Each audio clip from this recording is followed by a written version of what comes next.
nervous? Yes. First time? No, I've been nervous lots of times.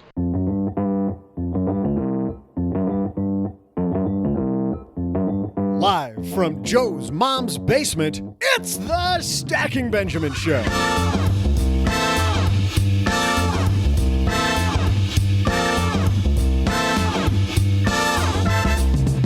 Hey there, money fans. I'm Joe's mom's neighbor, Doug, and what a show do we have for you today?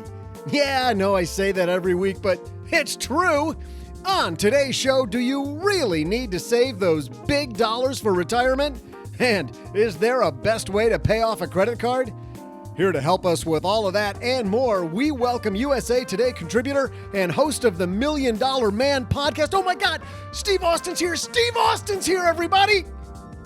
Oh, sorry, I read that wrong, folks. Host of the $1 Million Plan podcast, Peter Dunn. He's a pretty cool dude too, though. And from the hot new fintech app, DIY.fund, Eric Nissan. Rounding out our awesome lineup today, financial journalist Elena Tweedale. Plus, Mom's excited because we're going to save your career with our new career-saving Friday segment. Helping us out, we welcome CEO of TheMuse.com and co-author of the book, The New Rules of Work, Kathryn Minshew. And now, because Friday starts best when you're stacking Benjamins, Joe Saul Seahigh.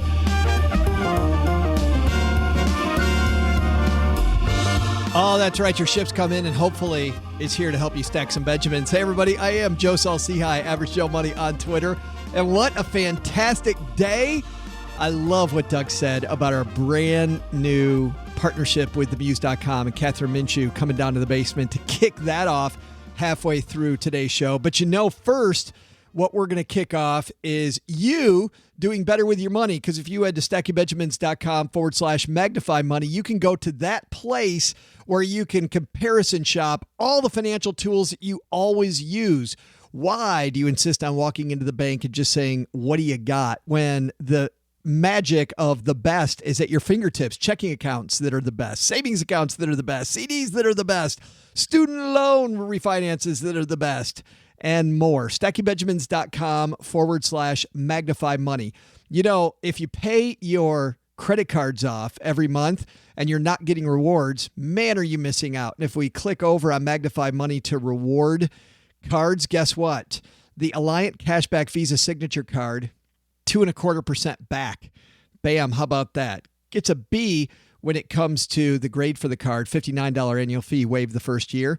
But that's the number one. If you want a 0% card and 2% cash back, how about this?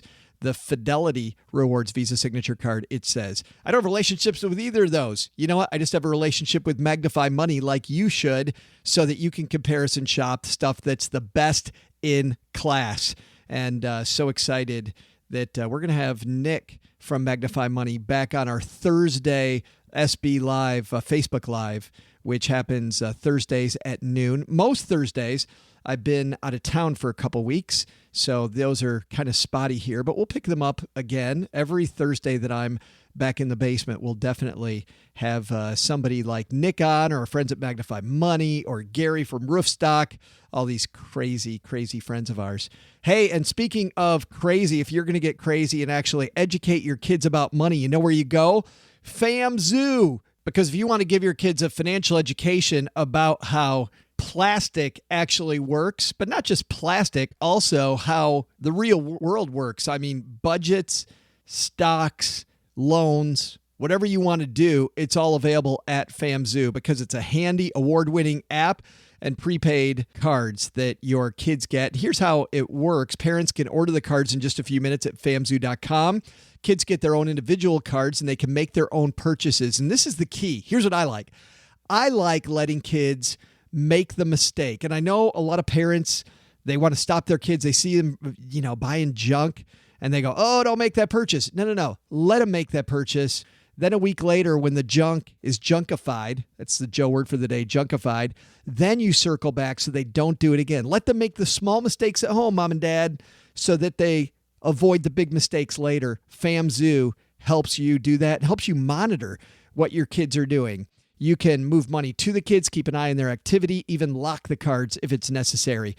Of course, FamZoo sounds familiar because Bill Dwight, FamZoo chief dad over there, has been on the show a couple times. StackingBenjamins.com/FamZoo, like Family Zoo, FamZoo. StackingBenjamins.com/FamZoo. All right, we've got a huge zoo of a podcast for you today. The greatest money show on earth is about to begin. Let's roll it.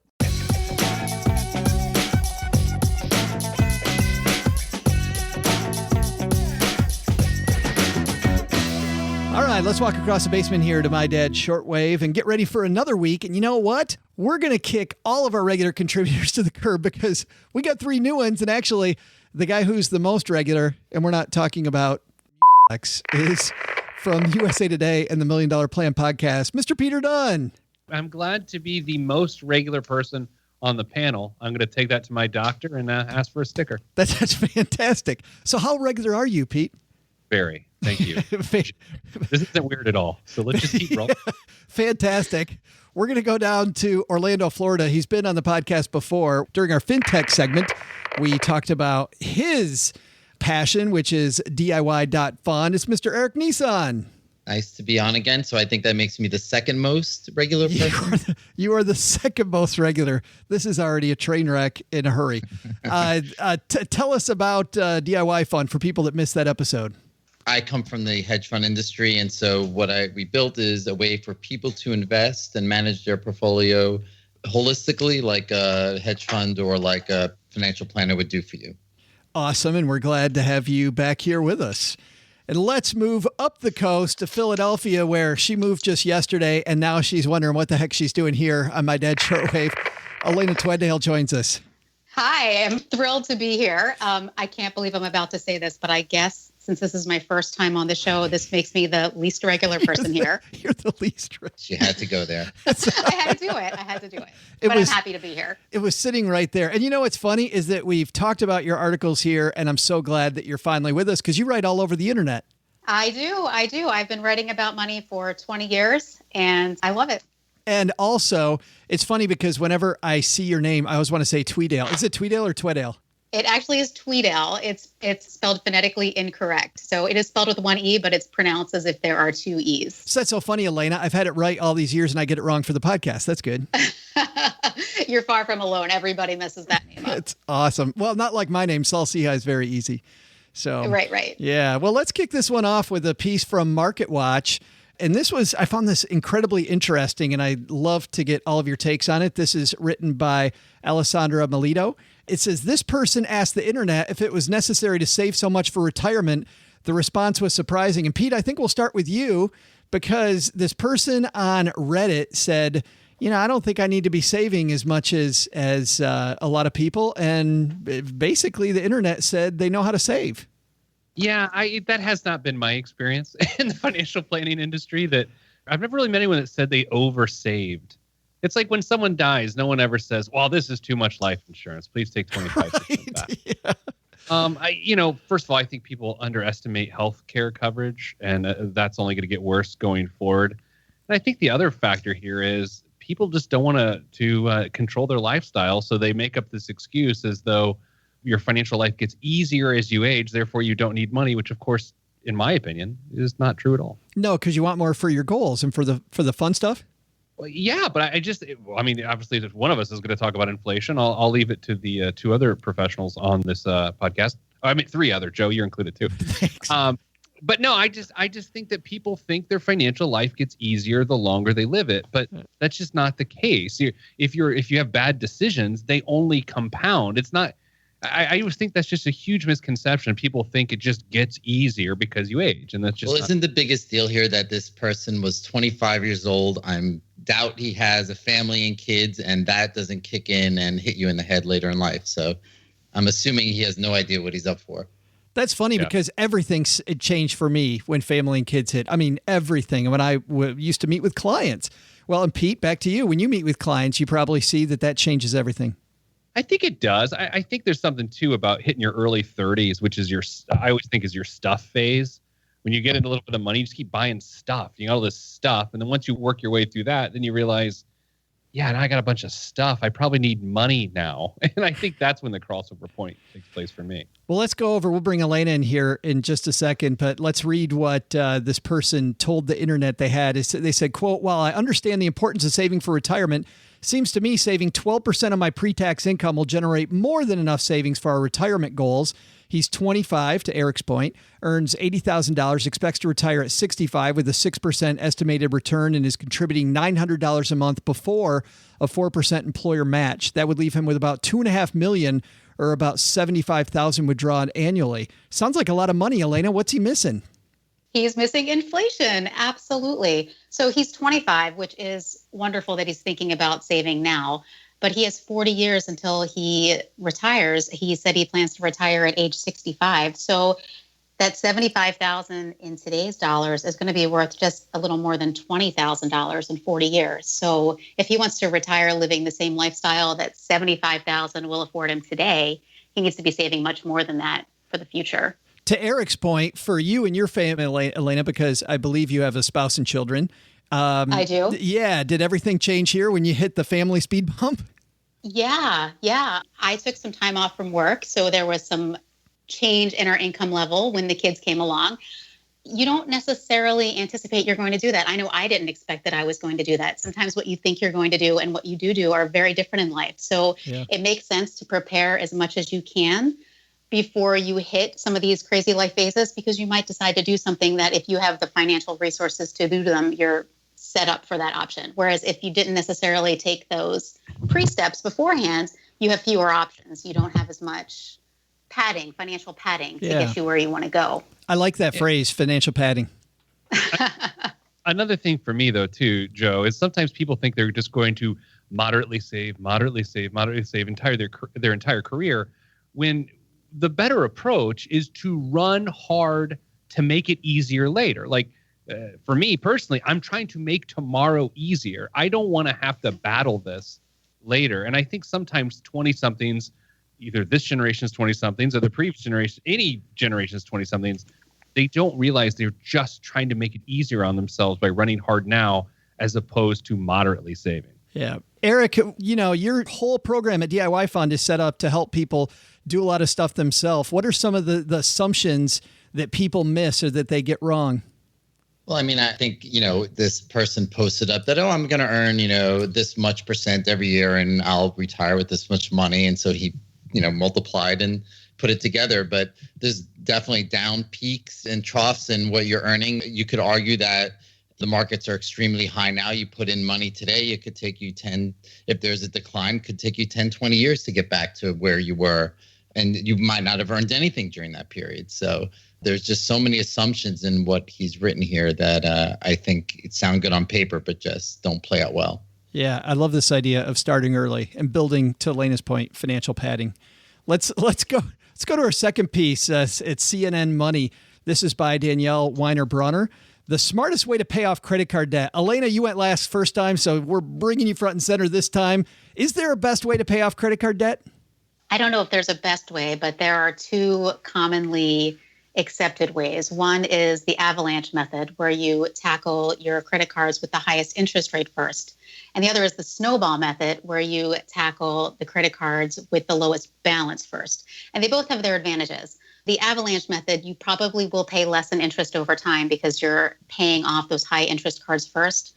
But that discounts the psychology that goes along with paying off your debts. If you're paying off your smaller balances first, you kind of get a little bit of a sense of satisfaction. Hey, look, I just accomplished something. Now I feel good. I'm going to keep moving forward. So I think a lot of it comes down to the type of person you are, knowing your own personality and knowing what's going to motivate you. Is it getting the high interest paid off first? Or is it knowing that you've had some small successes that you can roll forward and start tackling those other balances afterwards? Pete, do you see yourself on the $1 Million Plan when somebody comes to you with debt on the show, leaning toward one of two of Elena's approaches? I like the snowball, or we call it the momentum method, a little bit better because of human nature, right? I think sometimes it's just harder to see those results with the avalanche method. And the reality is, if people are that much in debt, especially if it's consumer debt, they're not really the best at technicalities, Joe. So maybe they shouldn't go the route that's technically the best, which is the avalanche method. Maybe they should go the one that involves emotion and impulse, and that would be the snowball method. So I tend to like the snowball method better, but you always have to admit that technically the avalanche method is better because it's less expensive. Are you trying to say emotion got them there, so emotion's going to bring them back out? I mean, if I wrote Hallmark cards, I would have said that. I'm not that good a writer, as an emailer told me tonight. Right. Isn't that great? I bet you get great email at USA Today. We could do a whole episode on it. I got one today that says, I know you're a financial guy and not a writer. Meanwhile, I've written 10 books and written for a newspaper for 5 years. But whatever. I appreciate the constructive criticism, Jeff. From Milwaukee. Not that Pete's holding anything against Jeff. Well, Elena, that could be said for you too. I bet you do. You read the comments on the stuff you write? I don't, and I intentionally do not. Yeah, I bet.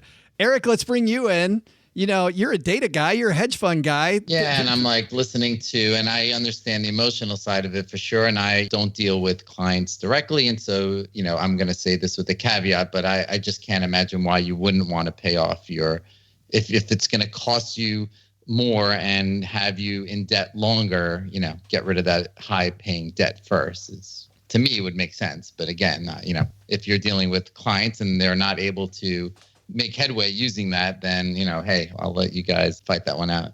Well, here's my question is, knowing that there's the behavior aspect of the snowball method, is there, and that behavior is getting those wins, is there a way, is there some technology that you guys have seen that will allow you to use the avalanche method to Eric's point and Elena's point, pays it off quicker? Well, actually, to everybody's point, right? Pays it off quicker, but also covers what Pete's talking about, which is, you know, getting those wins. But wouldn't you want to see the net amount you're paying out every month and the amount of debt declining? I mean, I think seeing those two numbers, instead of just saying I have 4, you know, separate checks to write, I'm writing 3, but I'm writing more money, you know, in total, you know. So I think just looking at your debt holistically. Yeah, it seems like. Do they not do that? You mean people? Just people in general? Heck, I don't know. Elena? Well, when I was paying off my credit cards, because I'll admit I once upon a time did have a credit card balance, mostly because they came to my college campus and gave me a branded duffel bag, which I don't think they do anymore. But for me, the psychology of paying off the small balances really was helpful. And then using the amount that I was paying toward that small balance, adding it to my next balance, and then, you know, getting to the next payment faster really helped me. And I knew what the numbers were. I'm very old school. I don't use any systems. I write it all in an Excel spreadsheet. I input it all in an Excel spreadsheet. Just knowing that I had those paid off really helped me have the momentum that I needed to move forward. It's funny because when I would start with people, I generally start off with that snowball method. But once we got the first couple and they got some wins under their belt, I felt like we didn't really need it anymore. So we could switch over to the avalanche method. I always think it's like when someone starts working out for the first time, you know, they want a reason to keep working out. But once they've committed, then yeah, switch up the methodology. But if I'm eating kale for 2 weeks straight and I'm running for 2 weeks straight and I don't see any weight loss or body change, I'm done. No more kale. I want a pizza. And so I think that's the switchover point when they're no longer interested in getting out of debt. They're committed. And so then you can switch to the avalanche. And we call that the Joe method around here. We call it the Joe method of getting out of debt. Which is the perfect way. I like it. Yeah. Yeah. But you lost me at kale. What the hell is this kale thing? I don't know. I saw it at the grocery store. It's just horrible. I feel current. I think I've had kale twice. Elena, do you eat kale? I love kale. Oh, kale, spinach, arugula. I'm a greens girl. Well, kale's still in. I thought that went out like 5 years ago. Right. I don't know what's in. I just love the greens. Now who's regular? I'm sorry. I'm sorry, Joe. Always the best jokes, one where we return to the beginning of the show. All right, let's finish this. Let's cap this off. I think it's a good place to leave credit card debt. Let's cap this one off with a piece I like from Motley Fool. Let's get away from money and what we do with our money. Instead, talk about earning money, because I know all three of you well enough to know you're really busy people with a very full work life, but you also juggle a lot of other things. This is a piece about 4 tips for a better work-life balance. It is written by Marie Backman. So, Eric, let's start with you. You know, these 4 tips for better work-life balance. How do you maintain when you're trying to get, you know, DIY fund continuing to roll like it has been and still have kids? Yeah, I mean, this article is all about turning off your phone and disconnecting. But I'm a techie, right? So I've set up my life so I can grab my laptop and I can be productive anywhere at any time. And to me, that's work-life balance. because I can sit in a room with my kids and be productive and work, and also, get quiet as well whenever I need it, or I can go and travel and also be productive. So for me, that's that work-life balance where I don't feel like I'm missing out on things going around me, but I'm also getting work done. The article really is focused on turn off your phone. I don't know whoever turns off their phone. I don't know how that works, but I've actually turned off notifications that I've been with people, Elena, that have their notifications on, and I feel like I'm with somebody who's having seizures, like over and over there. Do you turn off your phone? So at a certain point of time in the evening, I have it set so that my notifications don't make a noise on my phone. But if I chose to look at my phone, I would see that they were there. So that way I don't head turn every time that there's a noise. But if I feel that I want to check it, I can check it. And let me ask you this. Do you really think if Eric's sitting in a room with his kids and he's doing work, is he really getting work-life balance? In some ways, yes, because Eric or somebody who has an office job may have left the office an hour earlier than their colleagues so they can pick up their children. And then spending an hour checking their phone later that night might be the way that they've created that work-life balance for themselves so that they could be home with their families. So I think sometimes, yes. Pete, how can I stop our participants from being so damn nice to each other? I've taken to watching fishing videos on YouTube recently, and that's my work-life balance. I have no idea why. They are the most appealing things in the world, and I can't stop. And that's how I decompress after a long day. But no, that is true, by the way. But my methodology is I work super hard in the morning, and then in the afternoon when I start to fade, I just leave. My staff knows I'm out because my brain's dead, and I just got to go, and then I go do my stuff I got to do. Well, I like this one, Eric, about taking your vacation days. So the 4 on here: turn off your phone. We've talked a lot about that. Work fewer hours during less busy periods. So there's periods of the year that are busy, others that aren't. Take your vacation days and find ways to be more productive at work. But it seems like at the point of the business where you and Wendy are right now, Eric, it seems like taking vacation days would be a really tough thing to do. it's stressful because you're running your own business and you got to make sure things are operating and well. But that's the choice I made. I don't know that that's the norm of who this article is referring to. But I also do agree with Pete. If you're at the point where you're staring at the screen and it ain't making sense, just shut down and you'll be more productive the next day or later on when you look at it and you're like, oh, that's something that you would have struggled with for hours becomes like a minute exercise to complete. So, and that goes hand in hand with taking vacation time, and you got to turn off when you're just not productive anymore. Well, and Elena, being a freelancer, I mean, if you're not writing, you're not making money. Oh, that's true. And I have to admit, I'm pretty terrible about the work-life balance situation. I'm notorious for walking past my office and saying, oh, I'm just going to check email for 10 minutes. And then 2 hours later, there I am thinking, oh, what happened to my evening? So, yeah. But, that said, I do want to comment on this vacation days situation. It's not just about taking the vacation days to recharge, but it's also about if you are in a leadership position at your company, it's also about setting the tone for what's standard procedure within your workplace. So if your subordinates see that when you're not taking your vacation or that when you do, you're checking your emails, you're calling into conference calls, they're going to assume that that's something that they're required to do in that workplace. So if you really want your employees to take that time off, you kind of have to set the tone for the behavior you want to see mirrored within your workplace. I agree with that, but there's another component of that too. Like here at our offices, we used to have it was called the Get Ish Done. Ish was a replacement word for something I'd rather not say in your show. It was a Get Ish Done policy, which just meant you have all the vacation time you want. Just get your ish done. But then, Joe, that backfired because people wanted structure. So I had to then give people a structured amount of time to go on vacation. And then they took it, but they weren't taking vacation days because they felt like it was a test. So vacation can backfire in one of many ways. Which is another reason, though, Pete, why it's got to come from the top. I mean, it's up to you then to prove that it's not a test. Or did you? Well, yeah, I would just get out. Like I would get my stuff done. I'm like, peace, I'm out. I'm leaving because I'm done. But then it didn't work. Like we did it for a few years, and then people seriously were getting anxiety over it. So now everyone's got PTO days. Now I feel like a big Goliath of a corporation. Wow. And Eric, I bet you think of him as a big Goliath of a corporation being a new startup. It's a different animal. It certainly is. That's right. I just got to take a quick break from our awesome discussion with Elena, Eric, and Pete to say a big thanks to the people who've said so much good stuff about our Stacking Benjamins courses. You know, you come here not to learn anything, but just to be entertained. And if you're ready to take the next step, we've got some courses for you. How about saving more money? Learn how to save half your income by going to stackingbenjamins.com. Scroll down just a little bit, and you'll see you can learn tips and tricks to save more money than you thought before. We'll talk about minimalism, hiding money from yourself, interesting ways to save on housing, maximizing your food budget, getting from point A to point B, increasing your income, where to put your savings, most of all, helping you stay motivated. Or if you're worried about the tax code, work for yourself, worried about how much you pay to the man, feel like you're getting a raw deal, we have a course called Learn How to Legally Cheat on Your Taxes. Obviously, we're not going to teach you how to cheat on your taxes, but we will make you feel like a cheater because you're going to be doing something most people aren't, and that is you'll be maximizing the tax code to work for you.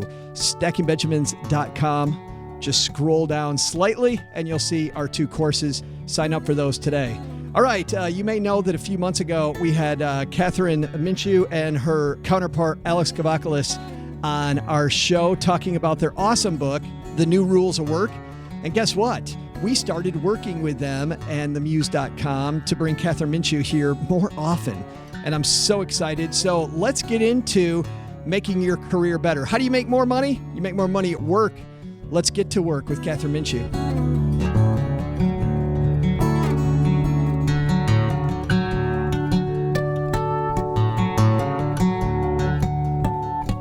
And Kathryn Minshew joins us. Have a seat. How are you? I'm doing great. Thanks so much for having me back. Well, I'm so excited about this collaboration between us. I just think, obviously, the Muse, my favorite site for careers and for everything about making money. You have a piece I thought would be great for us to start off with, and it was 4 networking mistakes worse than starting a convo with. So about this weather, that's a horrible way to start, by the way. It is, it's kind of become the poster child for the trite beginning. And I think when there's so many other ways to start a conversation, why choose something that's kind of generic? Yeah. Hey, I want to talk to you, but I don't know what to talk to you about. So let's go through these mistakes because you wrote this initially for Inc. Mistake number 1, forgetting conversational etiquette. What do you mean? Yeah, what I mean is that sometimes people think of networking as so transactional that they forget that it's at its essence a human interaction. And so you see this when people forget the etiquette of asking other people about themselves, or when they just steamroll right into the conversation with them, their background, what they want. In fact, research shows that listening and pulling out the other person is a much more effective way of beginning a networking conversation and starting a relationship that can actually last. So starting a relationship then, Kathryn, you're saying with it's more about you than me. Exactly. There's actually an 80-20 rule. It's a business coach, Allison McKinsey, who recommends keeping 80% of the conversation focused on your partner and about 20% on yourself. And of course, if they've heard this rule too, you can get into a little bit of trouble. So I absolutely recommend, answering their questions with engaging details and not being afraid to bring a little of your sort of whole human self to the conversation. But as much as you can, making sure that you're just as invested in learning and listening to them as you are in getting your own point across. I don't want to discourage people because when I am at social events or at parties or at networking events, I don't see enough people practice what we're talking about. But I have seen a few people, and I'm sure you have too, that go way too far the other way. And I think it's really annoying when I can't ever bend the conversation back to you. How do you kind of juggle the two of those? Absolutely. I think that's a great point. Nobody wants to feel like they're being interrogated. So if you could imagine your conversation taking place on an episode of CSI in the interrogation room, you're going way too far. I think it's helpful to allow people to finish their thoughts before asking them another question and to really honor the fact that they may want to turn around the question and ask you, well, so wait a second, what do you do and why do you love it? Or whatever the counterpoint is, being willing to share about yourself. And again, especially in a sort of human, friendly, authentic way is a really important part of making sure that a conversation goes both ways. I think that people that show up super prepared are the ones that kind of jump into, here's why I'm here, and this is networking, and it feels so forced. But you say also, though, mistake number 2 is if you show up completely unprepared, that's a problem. Exactly. And like in many areas of life, going to either extreme can be problematic. So what you're looking for is something that's right in the middle. And for mistake number 2, what I was going for is this idea that if you're going to an event, spending 5 to 10 minutes ahead of time, getting the attendee list or learning a little bit more about where you're going and who's going to be there is time really well spent. For example, you might find out that someone who's going to be attending is from a company you're interested in or is a potential partner for a business relationship. The more you know that ahead of time, the more you can keep an eye out for the individual you're looking for and make sure that you're sort of showing up and putting your best foot forward. Yeah, have a target list of things that you want to get done during that hour, or however long it is. Exactly. And like you said, you can go to the other extreme where people feel like you're just, are you this person? No? All right, goodbye. You don't ever want people to feel like you're just crossing names off a list or you're checking boxes because again, as with most human relationships, people want to be engaged with naturally, authentically, openly. But it's not a bad idea to do a little prep and to have a few ideas and goals for yourself in mind. It also means that if you come across someone that you're excited to meet, you're not caught completely flat-footed, sort of blurting out, oh, hi, I like your blog. And maybe instead you have something really specific that you want to bring up or ask them about that shows that you know who they are, you've done your homework. And again, it's a much more natural way to start a really good conversation. But mistake number 3 on your list of 4 here is that you can kind of take your preparation too far. Absolutely. No one wants to feel like they're being stalked. And I think that there's a fine line here between, again, treating people warmly, treating them openly, but not acting like someone is your new best friend. So this can take on a few forms. One, don't share too many personal details. This is not a time, especially in a first or second networking conversation, to talk badly about other people, to complain about your job, complaining about a particularly terrible spate of snow, for example. Sure, that might be fine. But in general, try to, not to dump too many negative things on people. And then the second point in this area is when you do know a lot about people, perhaps from researching them or because you're a fan of their work, it's acceptable to compliment them on something that they've done, but maybe try and stay away from the personal details. So for example, I would not recommend going up to someone and saying, wow, that pasta that you cooked and posted on Instagram 2 weeks ago sure looked delicious. Oh my. If you've never met them before. Yeah, that might have a little creepy factor to it. I think that gets worse if there's alcoholic beverages, because some of these things that I go to that is alcohol involved. And I remember one time when I made a fool out of myself, Kathryn, and I hadn't eaten and I had a drink. I got it halfway down and I realized all of a sudden I was buzzed, and that's a problem. Mm-hmm. It's really dangerous. And that's why I often recommend, if you can, start with something like a sparkling water with lime or something that's non-alcoholic or lightly alcoholic, and make sure that you're feeling good. And I personally try and recommend one beverage per networking event, or at least, one per hour, hour and a half, 2 hours. TheMuse.com talks a lot about this. It obviously depends on the type of event. Is it a more casual networking get-together that a friend is organizing versus a larger industry conference? But in general, if you're feeling the alcohol, it's probably not a good thing when you're trying to network professionally. Right. I'm sure we'll talk about the holiday parties later when we get closer to the holidays, but I just remember so many horror stories of people making a big mistake of thinking it was a party and not a company party. But oh my goodness. I can't tell you how many people come to the Muse a couple days after the biggest holiday party dates, Googling things like, how do you apologize for something you did at a holiday party? And I just, don't put yourself in that situation, please. That's the best way, back out of it ahead of time. And the last one is, after the event, you say that people can follow up the wrong way. Absolutely. What I mean by that is that I think a good follow-up is a short, sweet note sent within about 24 hours, ideally an email, although if you're a handwritten note person, that's obviously perfectly acceptable. Telling people that you enjoyed meeting them. If there's something that you discussed, you can obviously send a follow-up article or an additional comment on it. Something that's friendly, that continues the relationship, but that's not overly aggressive. The mistake that I see people fall into is saying something like, hey, great to meet you. Can you get me a job at your company? Or, so good to talk with you. Can you make this introduction to this very important business contact you have without knowing anything else about me? Now, it's obviously appropriate to say, by the way, I'm really interested in working at so-and-so, and if you'd be willing to talk more or forward on my resume, let me know. Or asking in a way that is a little bit more respectful of the fact that you just met the other night. But I think where people can go wrong is assuming that, we had a great 5-minute conversation, therefore they owe me this introduction or this favor. And they don't. They're still, just transitioning from being a stranger to an acquaintance. So I think the more you can treat people with respect for their time, the more that they're going to appreciate that. Oh, it's fantastic advice. I'm going to link to this piece at themuse.com on our show notes, stackingbenjamins.com. But two questions for you before you go. Number one, how did the book tour end up? Because the new rules of work I gave to both of my kids who are just graduating from college, and it was perfect, but it was even perfect for me. And I've, not my first rodeo, Kathryn, but how did it work out?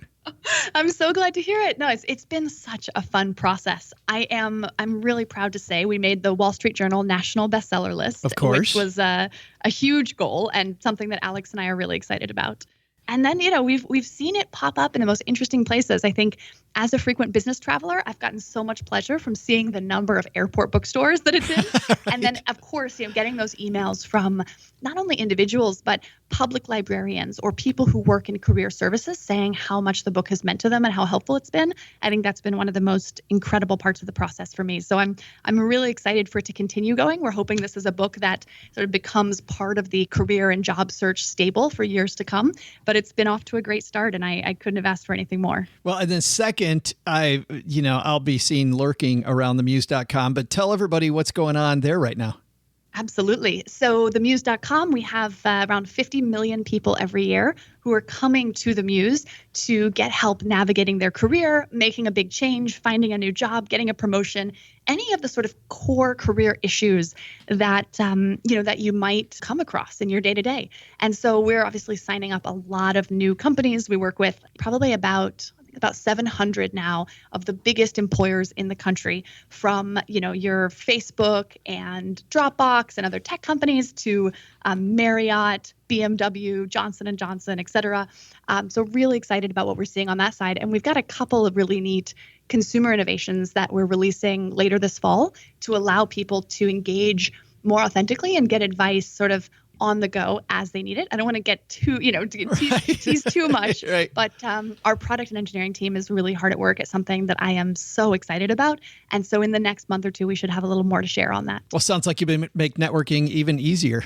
Exactly. Right. I hope so. It's funny. I think that people are really hungry for more authentic ways to connect with other people. And the challenge is technology doesn't always facilitate real connections. Sometimes it facilitates transactions, or, I think we can all kind of empathize with opening up your LinkedIn network connections and having 100 requests from people you've never met before.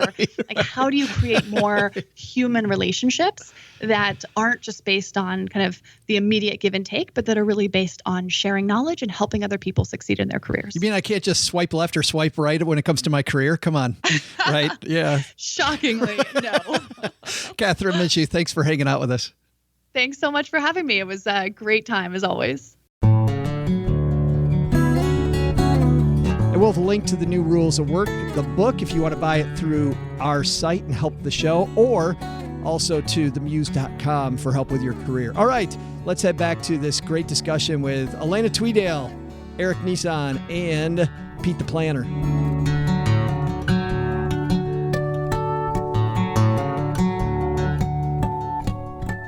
So anybody else have any other things that you do to make sure that that work-life balance exists? For me, working out is really a big part. And I can't stand working out, but I find that if I don't do it, man, I totally burn the candle at both ends. I don't like to work out. No? No, I just feel like I had to say something. No, it's okay. Yeah. Yeah. Anybody else have any work-life balance things that you do? Tricks? Anybody? Bueller? All right. Joe, where do you work from? You're aren't you around the family a lot? I work from my mom's basement. Of course, I'm around the family a lot. And so, are you able to work while you're in the at your parents' house? Well, the good thing for me is that mom's away a lot, and my kids. The fun thing about that is that my daughter's starting her new job in Kansas City. My son has one more semester of college to go, and pretty much lives in Austin. So, while I don't like that, I love seeing my kids. It's still, I noticed that my career took off when it was, just the two of us here at home, because now I don't have distractions. I mean, I'm here. So Yeah. I mean, I think the issue with that, or what I described, is that when does your workday end? And that's what really becomes the challenge, because you can work from anywhere. You can turn your laptop on at any time. And so when is if you're an employee and you're expected to be on call, or you can do that. I mean, it's all about who's your boss, who's, how understanding they are, how are they setting the tone. Those are all points that I do agree with. And then, so that they can be adults about it and manage their day and be productive. I felt a Tony Danza moment there when he said, "Who's the boss?" But I let it go because I didn't want to. He was on a roll. Like half the listeners, like, who's Tony Danza? I was just going to say the same thing. I know. I tend to date myself that way. Pete loses half the audience. If Paula were here, she'd have no idea what the hell we were talking about. All right. I think that's going to do it for today. Elena, thank you very much for joining us. Thank you for having me. Well, where are you writing now? Tell us what's up with Elena Tweedale. Well, I actually am working on a new project in development. I'm launching a blog within the next couple of months. Awesome. So I hope everyone will check it out. It's www.wealthyfitandwise.com, coming soon. Awesome. And people can go there. Can they sign up for something to remind them that it's coming? I probably should set that up. That's great. Well, hopefully soon. Hopefully by the time this airs. If not, either way, we'll put a link to it on our show notes at stackybenjamins.com. Sounds good. Yeah, cool. Eric, what's going on with the crazy team at DIY Fund now? Because you guys always have something new going. We're busy. We just won a Benzig Award, which was very exciting for us. Anybody interested in learning about what we do, www.diy.fund. And you guys have the amazing Hannah Rounds writing for you on your blog, too. We do. Hannah's great. Yeah, fantastic team over there. And we'll also link to DIY Fund on our show notes. Pete, thanks for being the most regular of our irregulars here. My pleasure. It was a good time. This week's USA Today column, which publishes, I don't know, they never tell me, mental health and money. I'm talking about how the mental health crisis in America has a special relationship with money, from things like compulsive buying disorder all the way down to how stress then leads to financial stress, which leads to stress, then financial stress. So it's a really uplifting column, Joe. Very uplifting column. Well, but reading about stress and having a plan, I think, is a good thing. As long as there's an ad for something peaceful like Calgon. Also dating myself with a Calgon reference. Joe in the show. Right. Thank God you didn't say kale, so that's good. No, we can't stop. We got to talk about the $1 Million Plan. What's happening at the podcast? Podcast is going well. We of course have got it's hooked up with the television show. So at PeteThePlanner.tv, we've got a pretty new wall on the set. I'm in here right now. I came over from home. I'm in the studio right now. So yeah, check out $1 Million Plan podcast. We tell people the day they'll be a millionaire, and then we show them how to move that day up. That's what we do. Yeah, that's really cool. And we'll link to all that. All right. Thanks for playing, guys. Thanks, Joe. Really great being on. Yeah, thanks for having us.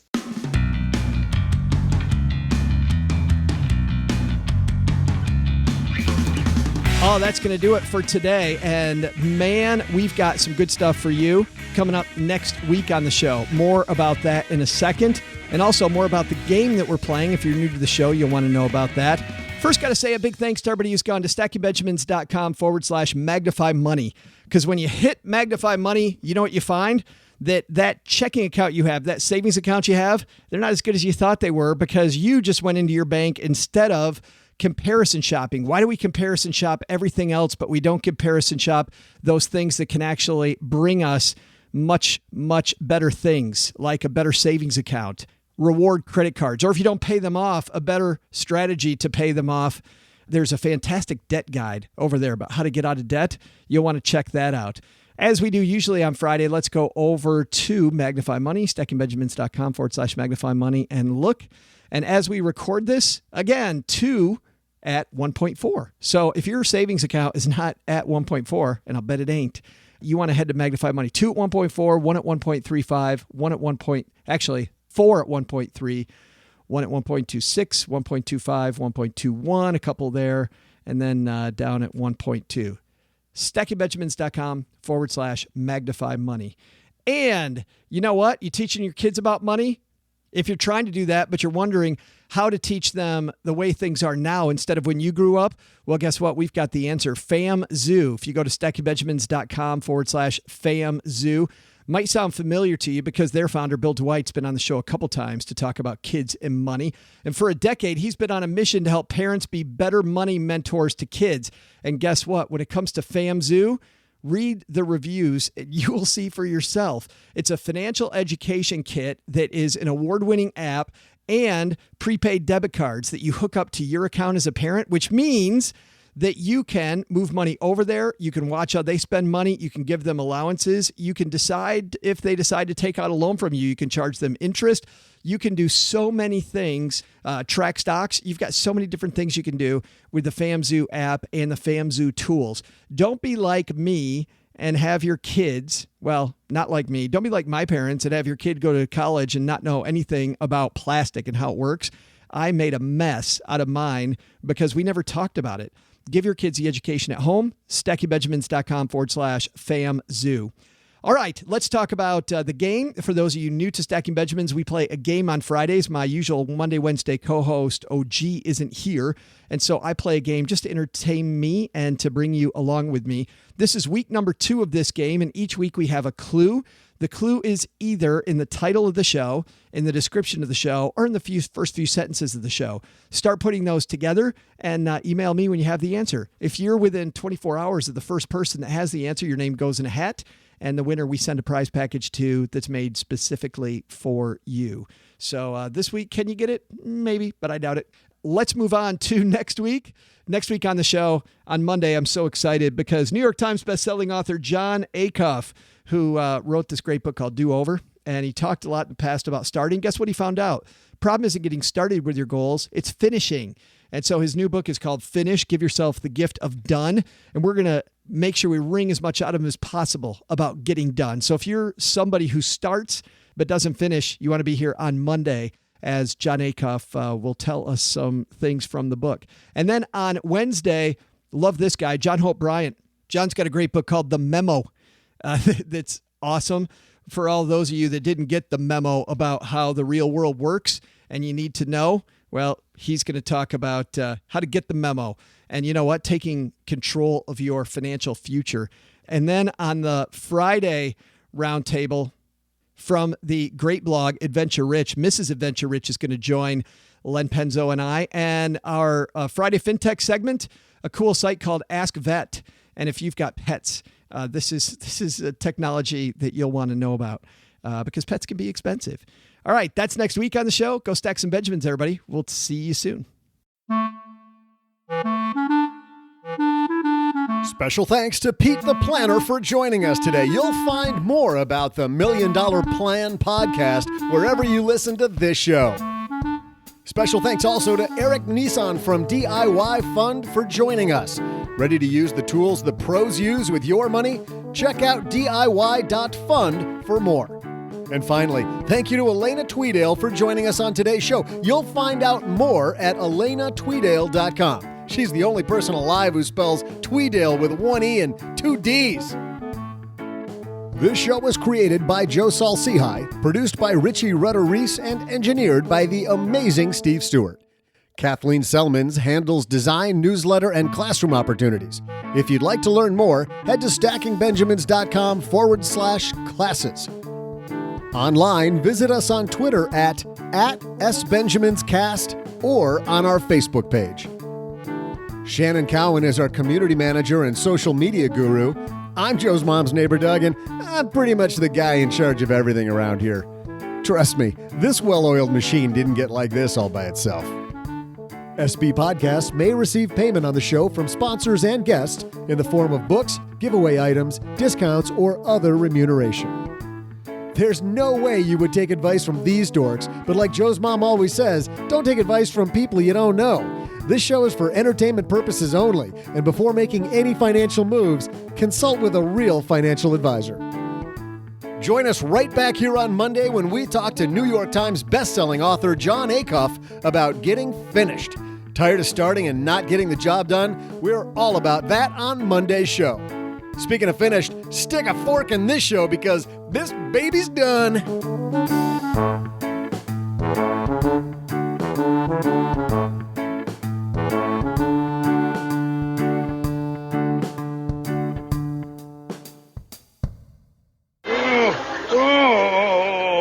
What's wrong with you? It's either this show or indigestion. I hope it's indigestion. Why? It'll get better in a little while.